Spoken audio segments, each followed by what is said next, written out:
Grizzly bears. Don't you think these bears have kind of become a symbol of strength and fury? When you picture running into a grizzly, your first thought is wanting to be as far away from it as possible, because that can't end well. But that's from a human perspective, because in nature, things are a bit more complicated. There are animals that can challenge a grizzly and actually survive. Some win with size, others with sheer aggression. And one opponent will totally surprise you, I promise.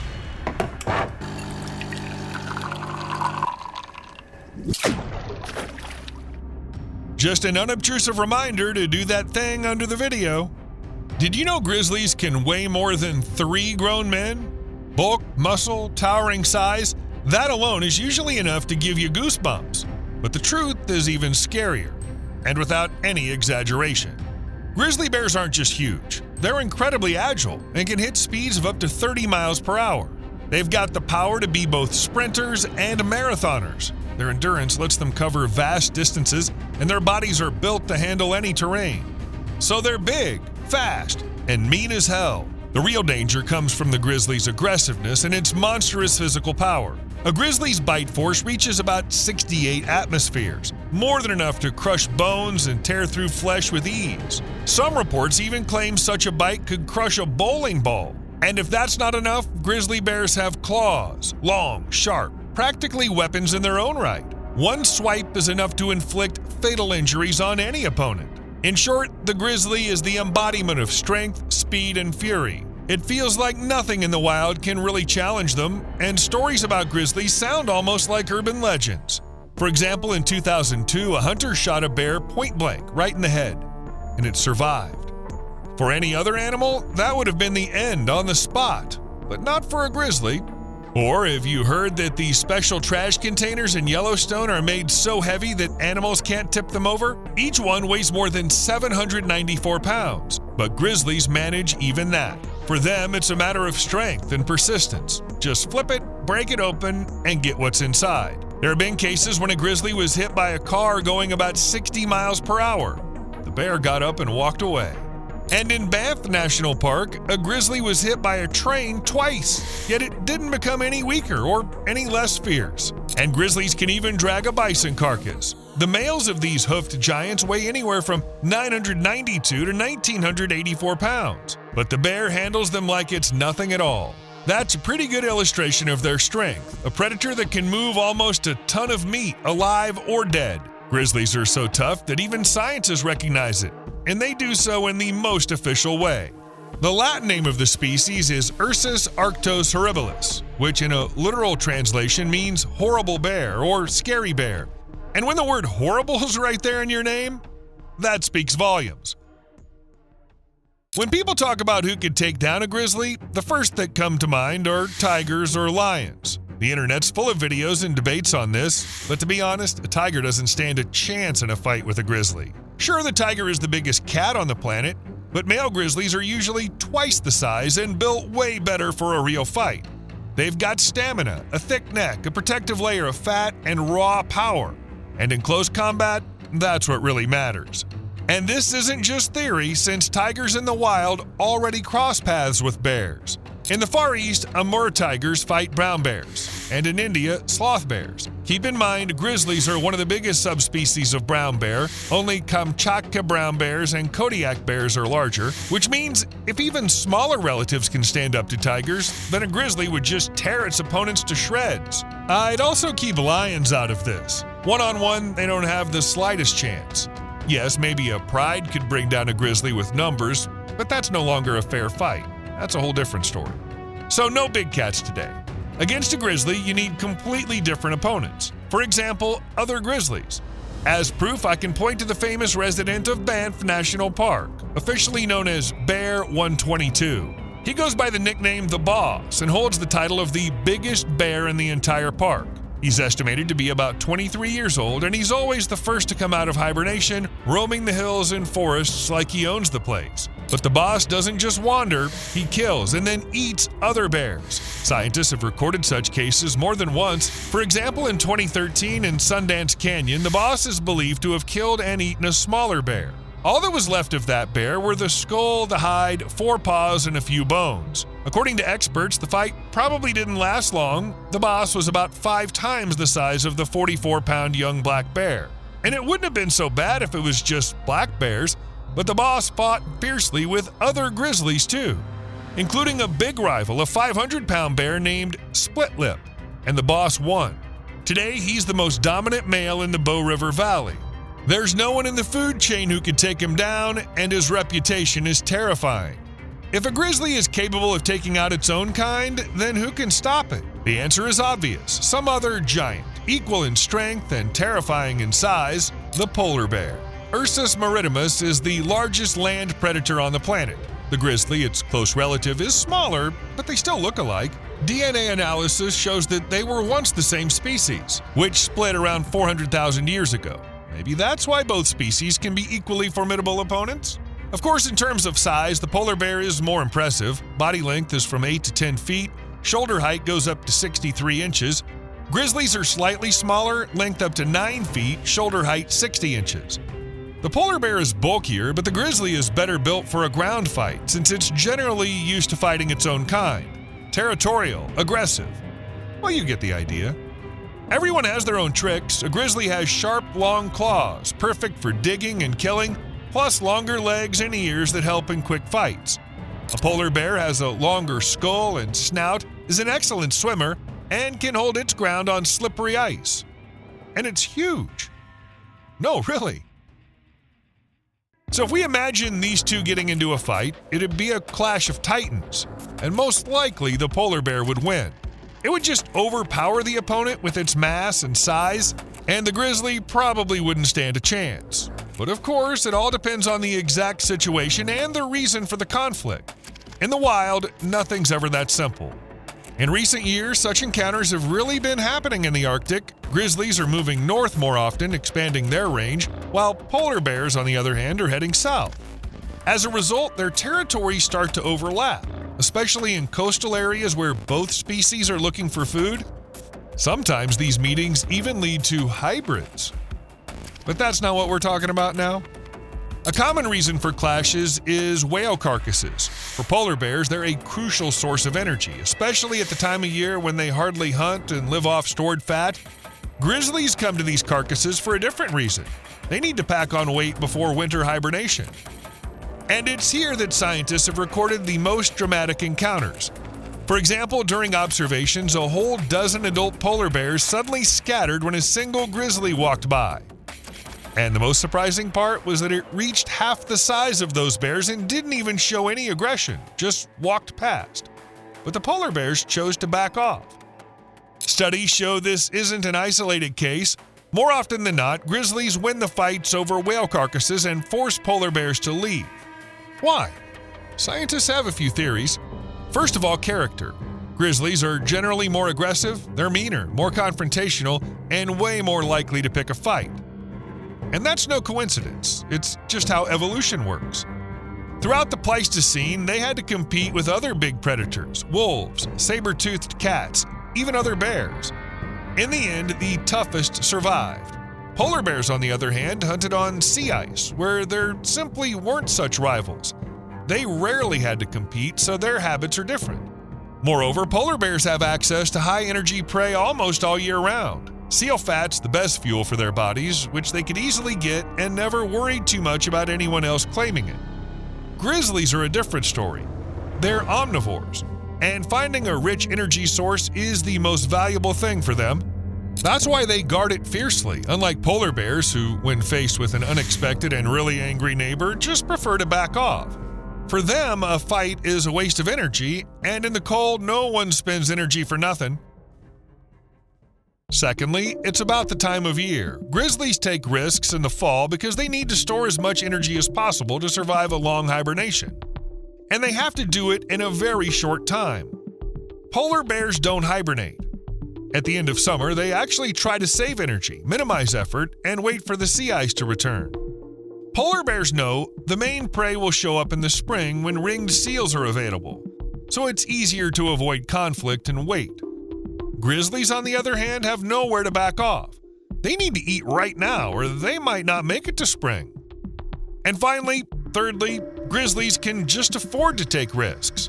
Their diet's incredibly varied, so even if a bear gets injured and can't hunt big game, it can still survive. It'll switch to plants, carrion, small animals, lots of options. Sure, life will get tougher, but it's still not a death sentence. Things are different for a polar bear. It's accustomed to hunting seals, and even a serious wound can be fatal. If it can't catch seals on the ice, it's a slow death, since there's hardly any alternative food. Overall, all is more or less clear when it comes to polar bears, but if grizzlies head farther north, there are other tough opponents waiting for them. I mean, walruses. If polar bears and grizzlies seem heavy, really big, then walruses are on a whole different level. A grown male can weigh over 2 tons. That's about 3 times heavier than a polar bear and several times bigger than any grizzly. The walrus is the biggest pinniped in the Arctic. Still, polar bears try to hunt them, and this makes sense. Lions and wolves also go after prey much bigger than themselves. The surprising thing is that bears always hunt alone. Imagine how effective polar bears would be if they worked in packs. But that never happens. Walruses, on the other hand, are herd animals. On the shore, they lie in tight groups, and usually a single bear is enough to make them leave. A huge mass starts moving, the herd panics and rushes into the water, and there the bear is powerless. Not even the biggest polar bear can handle a healthy adult walrus. There are cases where a bear has sunk its claws into a walrus's back, but the walrus just calmly dragged it to the sea. Once the walrus reached the water, the hunt was over. And this is a polar bear. Grizzlies, as you remember, are much smaller. But the stubborn polar bears found a weak spot in their uncooperative prey. Walruses have to come back to land to rest. Constant attacks and chases separate the weak or sick individuals from the group, sometimes even getting trampled by adult, strong relatives. And then the polar bear gets its chance. It can kill the weakened walrus using the herd's own instincts against them. In this rare photo, you can see a polar bear lying exhausted next to a dead walrus. So yeah, the predator won, of course, but it had to put in a hell of a lot of effort. There's another problem too. Corner a walrus and everything changes. Normally, they run away, but when it comes to their young or their own survival, a walrus turns into a fierce fighter. Its saber-like tusks, up to 35 inches long, stab into an opponent with insane force. If a polar bear makes even one mistake, it risks getting life-threatening injuries. What about a grizzly? A grizzly doesn't stand a chance against a weapon like that. These tusks help walruses get out of the water, break ice from underneath, and make breathing holes. But if needed, they can do something else. Turn into deadly weapons, able to crack not just ice, but skulls too. But grizzlies, of course, are super impressive on their own turf. They're lucky with their habitat, yet in the world there are animals that can kill a grizzly, only they live far beyond the bear's own range. We'll head to Asia to see one of them and dive underwater. This is a saltwater crocodile, and also a real time machine on legs. It's often called a living fossil, and for good reason. Saltwater crocodiles have been roaming the earth for over 200 million years, surviving the rise and fall of countless species while changing almost not at all. Their bodies and habits turned out to be so perfect that they didn't need any tweaking. And it's this evolutionary perfection that makes them formidable opponents. What helped crocodiles survive through the ages will help them against a grizzly too. They survived the dinosaurs. What are a few bears to them? The saltwater crocodile is the largest living reptile today. Huge males can grow up to 19 feet long and weigh between 2,200 and 3,300 pounds. This giant predator doesn't fuss over what it eats, it just ambushes, grabs, drowns, or swallows its prey whole. Anything that dares to enter its territory can end up on the menu. Even other predators. Grizzly? Why not? The crocodile's main weapon is its jaws. The saltwater crocodile has the strongest bite of any living creature on the planet. What's more, scientists compare the power of its bite to the legendary bite of a T-Rex. And if you imagine a grizzly going up against such a monster, it's clear the bear doesn't stand much of a chance. But the saltwater crocodile has another trick up its sleeve, and that's its armor. Its body isn't just covered in scales, but in plates, shields made of keratin. the same stuff our hair and nails are made of. Beneath the shields lie osteoderms, bony deposits strengthened by hydroxyapatite, the very substance that makes human bones tough. Scientists studying alligator armor have noted that these structures are about 12% porous and can absorb impacts. Essentially, it's a natural shock absorber. The special shape of the osteoderms with grooves and pits lets them lock together, and with the skin spreading out the force across the whole surface. Thanks to this, powerful blows get dispersed, lowering the risk of serious injury. These scales primarily protect the internal organs during fights with other crocodiles, and you can see the proof right on them. Bite marks show up pretty often. Can we say for sure that this armor would completely stop Grizzly's claws? No, but it's definitely better than bare skin with no protection at all. Moreover, crocodiles often don't die even from serious injuries. This is possible thanks to an internal defense mechanism that amazes scientists just as much as their armor. In short, one of the main secrets lies in their blood, which is packed with powerful antioxidants. These antioxidants help crocodiles recover from injuries that would be fatal for other animals.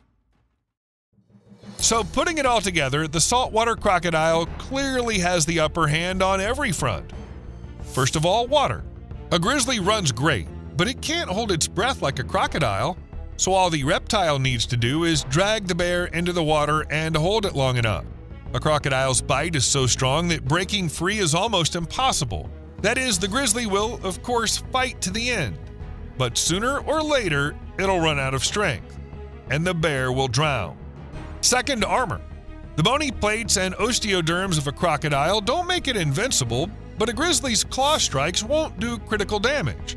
And that time's enough for the crocodile to use its main weapon and hold the bear at the bottom until the last bubble of air.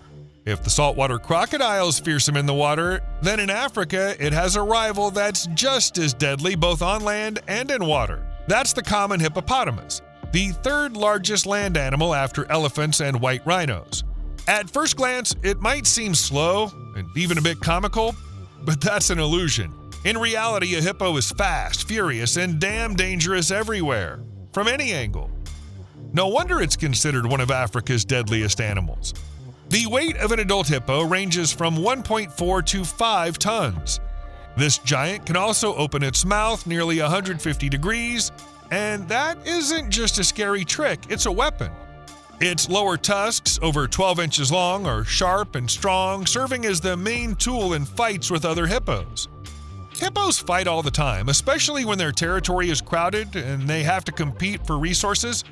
But their aggression isn't limited to their own kind. Hippos attack anything they see as a threat, from cows on the shore to boats with people. And a grizzly in that situation definitely wouldn't be an exception. Besides, running away from a hippo isn't as easy as it sounds. On land, they can sprint up to 18 miles per hour, and they accelerate fast. While in water, they can move at speeds up to 5 miles per hour. Add to that the stats. About 500 people die from hippo attacks every year. And it's clear this giant is far from harmless. But one of the most frightening things about a hippo is how unpredictable it is. Predators usually give you a warning before attacking. They growl, strike a threatening pose, stare you down. You know how it goes. Well, a hippo doesn't do any of that. It can attack for no reason at all, and there's almost no way to defend yourself. The victim just doesn't have time to get ready. A hippo attack usually starts with a ram or a bite. It can easily flip boats and smash wooden structures, and anyone in its path can end up with broken bones, cuts, and stab wounds. If the attack happens in deep or fast-moving water, there's a high risk of drowning. By the way, a hippo's bite force is estimated at 136 atmospheres, enough to tear a person in half. Even crocodiles prefer to keep their distance. They know exactly who they're dealing with. A full-grown hippo is not prey. In rare cases, if a crocodile gets too close to a baby, the mother or the dominant male will strike first. And yes, the crocodile dies. Those very same creatures with their tough armor, regeneration, and basically a living fossil that outlived the dinosaurs, they're awesome. But not when it comes to fighting a hippo. But what about the grizzly? The hippo doesn't have bony armor like a crocodile, and the bear could definitely deal it some serious wounds, but that's not the point. The hippo's size, powerful jaws, and huge teeth suggest it could injure the grizzly in a way it probably wouldn't survive. But hold on, it's too early to leave Africa. Yes, I said we wouldn't consider lions, but there are other animals here capable of taking down a grizzly. The bear's next opponent will be another African heavyweight, the rhino. There are 5 species of rhinos in total, and the biggest one is the white rhino. It has a broad chest, short legs, thick skin that looks like armor, and 1 or 2 gray horns made of keratin, the same stuff crocodile scales are made of. In terms of weight, only 3 species of modern elephants outweigh the white rhino. Males reach 12 to 13 feet in length and up to 73 inches at the shoulder. They weigh between 2 and 2.5 tons. The front horn grows on average up to 23 inches, but in some individuals it can stretch to 65 inches. That's a serious weapon that's hard to counter. Like hippos, rhinos are known for their aggressive nature. If someone gets too close, they don't run away, they attack.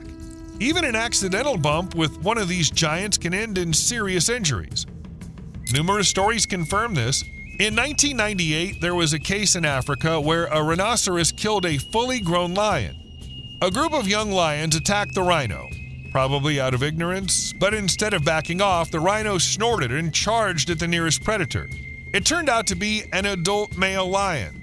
The horn pierced its haunch, and within a second, the lion was flying through the air. Only after that did the rhino back off. The wounded lion tried to move for a while, but the blood loss was too severe. After a few hours, he died. And this isn't the only example. Back in 2017, a conservationist who played a key role in bringing the eastern black rhino back to Rwanda was killed by this animal. In general, rhinos can take down both a lion and a human. And if you imagine a grizzly crossing their path, well, the outcome would be the same. Their horn can inflict wounds that no one could survive. But what about real opponents, not just hypothetical ones? In Yellowstone, the cameras at Old Faithful Geyser once caught a scene that clearly showed who's boss. A herd of bison decided the grizzly wandering nearby had gone too far and gave it a proper chase. Yep, the herbivores were chasing the predator. More than 20 bison were peacefully grazing on the snowy grass in the Upper Geyser Basin when a bear appeared by the Firehole River. The grizzly kept to itself, just walking along the bank, but that was enough to catch the attention of one of the bison. At first, it seemed like the animals would keep their distance, but suddenly the herd closed in and charged at the bear. The grizzly got the hint quickly, turned around, and retreated as fast as it could toward the nearest line of trees. A pretty smart choice, by the way, because yes, grizzlies are the apex predators of the greater Yellowstone ecosystem, but bison are larger. And occasionally, just one hot-headed bison is enough to get the entire herd charging. Biologists confirm this. Grizzlies avoid attacking bison herds because the bears are clever enough to know better. They can only kill a bison if it's old, sick, or wounded. One case in 2020 saw a grizzly actually take down a solitary bison, but those cases are unusual. Even though bison are technically herbivores, you wouldn't exactly call them harmless. It's like rhinos and hippos, only in North America. They're the largest mammals here, and if danger comes, nobody should stand in a bison's way. Females fiercely protect their calves using weight and speed to drive off any predator. Bison can run up to 35 miles per hour, and they're surprisingly agile for their size. And although bison look a lot like cows, that impression is very misleading. Bison are unpredictable and get especially aggressive during calving or mating. There isn't a predator that finds hunting them easy. Not a grizzly, not even a wolf pack sees bison as easy targets. They're huge, fast, and well-equipped, and the herd is always ready to step up for the vulnerable calves. The males mostly keep to themselves, but they're the largest, up to a ton in weight. Add a surly personality, and it's obvious that one bison can take down a grizzly, and the grizzly knows it. Well, now it's probably time for the most unexpected animal on today's list. That's the giraffe. Giraffes are charming creatures, often thought of as graceful and elegant. They don't have fangs, claws, or armor, and in a direct encounter with a grizzly, it seems like any predator attack would be fatal.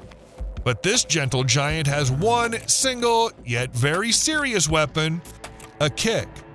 And that's not an exaggeration. Giraffes fiercely defend themselves using their long legs and hard, sharp hooves up to 12 inches long. They can kick in any direction, and each strike hits with such force it can actually kill. That's how giraffes manage to fend off lions and hyenas.